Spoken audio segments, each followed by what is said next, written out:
मैं कोका के बारे में हमेशा सोचता था कि ये गाना जो है मैंने समय के बहुत पहले कर दिया और मैं मुझे लगता था कि ये दोबारा आना चाहिए।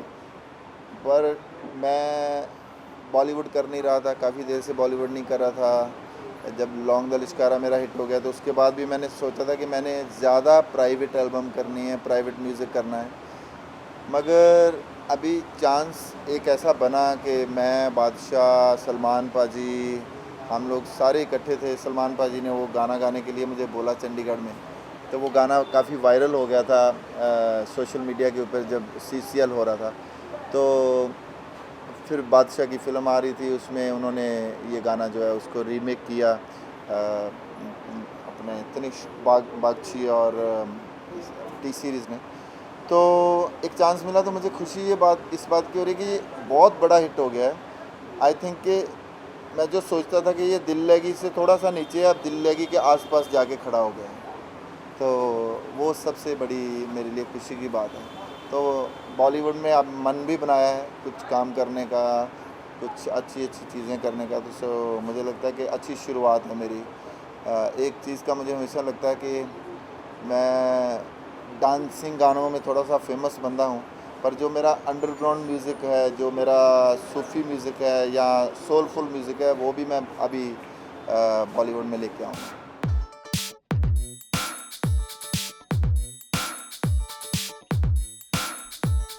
चूज़ करने का तो मैं पहले से ही रहा हूँ। बहुत सारे गाने मैंने उस टाइम पे छोड़े जब मेरा लॉन्ग द लिश्कारा हिट हुआ था, तो उस टाइम के बाद मैंने बहुत सारे गाने छोड़े जो वल्गर होते थे, जिनमें लिरिक्स जो हैं बहुत गंदे होते थे। तो मुझे लगता था कि सोसाइटी के लिए ये बहुत अच्छी बात नहीं है, ये सोसाइटी के लिए हानिकारक है एक्चुअली।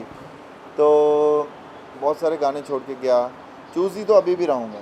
मैं लिरिक्स गंदे नहीं गाऊँगा, वो मैंने सोचा हुआ है। वो मतलब मेरा अपने आप के साथ एक कमिटमेंट है कि मैंने लिरिक्स गंदे नहीं गाने, चाहे उसमें थोड़ी पॉपुलैरिटी कम मिल जाए। पर मुझे लगता है कि लिरिक्स अच्छे गा के भी आप फेमस हो सकते हो। आपकी मेलोडी अच्छी होनी चाहिए। जैसे ये कोका का ही आप उदाहरण ले लो। मैं हमेशा सोचता था कि ये उस टाइम का बड़ा हिट था, मगर आज आए तो हिट होएगा या नहीं होएगा। तो लोगों ने पसंद किया है। और इसमें सोनाक्षी सिन्हा, उन्होंने जो उनकी फ़िल्म है उसके डांस को बहुत ज़्यादा पसंद किया है। बादशाह की एंट्री को बहुत पसंद किया है। वरुण शर्मा की एंट्री को बहुत पसंद किया है। मेरी वॉइस को भी लोगों ने बहुत पसंद किया है। तो रीच तो डेफिनेटली है। चूज़ी तो रहूँगा ही रहूँगा। लिरिक्स गंदे नहीं गाऊँगा, ये पक्की बात है। और कोशिश करूँगा कि जो ग्रामेटिकली भी, क्योंकि पंजाबी को बॉलीवुड जो है ना कई बार बहुत लाइटली ले लेता है। उनको लगता है कि सिर्फ बल्ले बल्ले, शाबा शाबा या तुकबंदी जो है वो पंजाबी है। मगर मैं ये बताना चाहता हूँ कि पंजाबी की जो ग्रामर है उसका भी एक अपना मज़ा है, उसकी उस लैंग्वेज का, भाषा का भी एक मज़ा है। तो मैं कोशिश करूँगा कि उसको बरकरार रखूँ, वो एथिक्स को भी साथ लेके चलूँ। टी सीरीज़ ने जब गाना भेजा तो मुझे लग रहा था कि मुझे नहीं पता था कि ये कहाँ पर आने वाला है। पर जब अब मैंने गाना देखा है तो वाकई में लगता है कि उनके लिए बना हुआ है।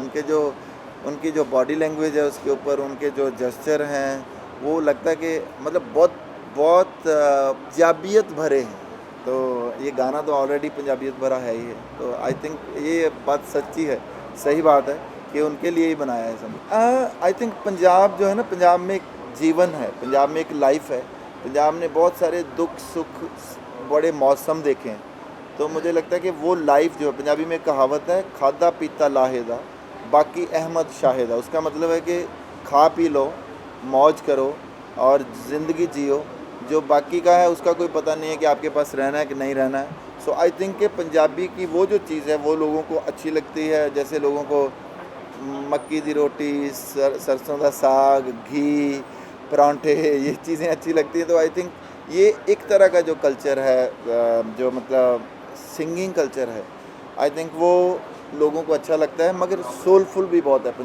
पंजाबी हीर है, पंजाबी बाबा बुल्ले शाह। सबसे बड़ी जो पंजाबी गुरबानी है, गुरु नानक हैं हमारे पास, और गुरु गोबिंद सिंह महाराज जी हैं, और पूरा गुरु ग्रंथ साहिब हैं, बाबा फरीद हैं। तो सोलफुल भी बहुत है, वो भी आता है। मगर मेरी इच्छा रहती है कि वो बहुत सारा म्यूज़िक जो है, फोक म्यूज़िक, रिलीजियस म्यूज़िक, जो रिलीजियस तो नहीं, मैं स्पिरिचुअल बोलूँगा, मैं उसको रिलीजन के साथ नहीं जोड़ता। गुरबानी जैसे है, वो पक्के रागों में लिखी हुई है, वो आना चाहिए। और पंजाबी के और अंग भी आने चाहिए।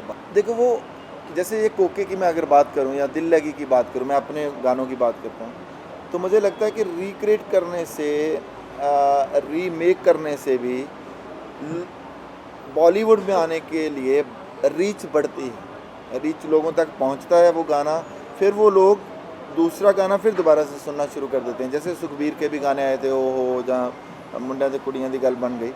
सो आई थिंक लोगों तक पहुंचता है गाना और लोगों को ये एक रिकॉल होता है, रिकनेक्ट होते हैं लोग कि यार ये गाना पहले भी था।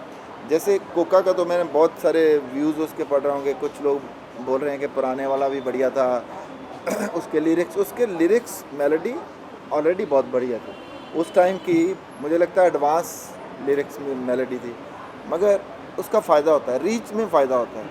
हो सकता है थोड़ा सा, क्योंकि मेलोडी उस लोगों के माइंड में बैठी होती है, तो उसके कारण उनको थोड़ा सा आई थिंक साउंडिकली मैं कह सकता हूँ कि उनको लगता है कि लॉस है, मगर वो रीच तो बढ़ती है क्योंकि बच्चे, जनरेशन बढ़ रही है, टेक्निक्स बढ़ रही हैं, म्यूज़िक की टेक्निक्स बढ़ रही हैं, कारें बढ़ रही हैं, फ़ोन बढ़ रहे हैं, तो आई थिंक उस ज़माने में रिक्रिएट होने चाहिए, अच्छे गाने हो के लोगों तक पहुंचने चाहिए। उसके बारे में खैर मैं तो 15 साल से बोलता आ रहा हूँ, मुझे तो हमेशा लगता है कि ये कल्चर क्राइम है।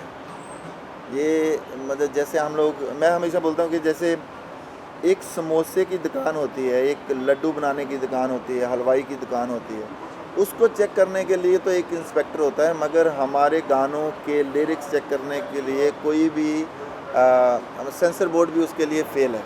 तो जो भी गंद होता है वो रेडियो पे भी बजता है, टीवी पे भी बजता है और लोगों तक पहुंचता है यूट्यूब के थ्रू। तो मुझे लगता है एक बेडरूम की जो बातें हैं वो बाहर नहीं आनी चाहिए, मैं तो इस बात को यही कहता हूँ। सो ये कल्चर क्राइम जो है, अभी कुछ लोग कह रहे थे कि कुछ रैपर्स जो हैं जो गंदा बोलते हैं, गंदा गाते हैं, उनको बैन करना चाहिए। मुझे लगता है बैन नहीं करना चाहिए, उनको सज़ा देनी चाहिए, उनको पनिश करना चाहिए, क्योंकि उन्होंने सोसाइटी को ख़राब किया है, वो सोसाइटी को ख़राब कर रहे हैं और डैमेज होएगा। अभी तो मुझे 10-12 साल से मैं बोलता आ रहा हूँ, तो अभी लोगों ने थोड़ा सा पंजाब का देखो क्या हाल हो गया है, नशे का कितना ग्लोरीफाई किया था नशे को। आज 80% जो यूथ है वो नशे में मतलब बिल्कुल तहस नहस हो चुका है।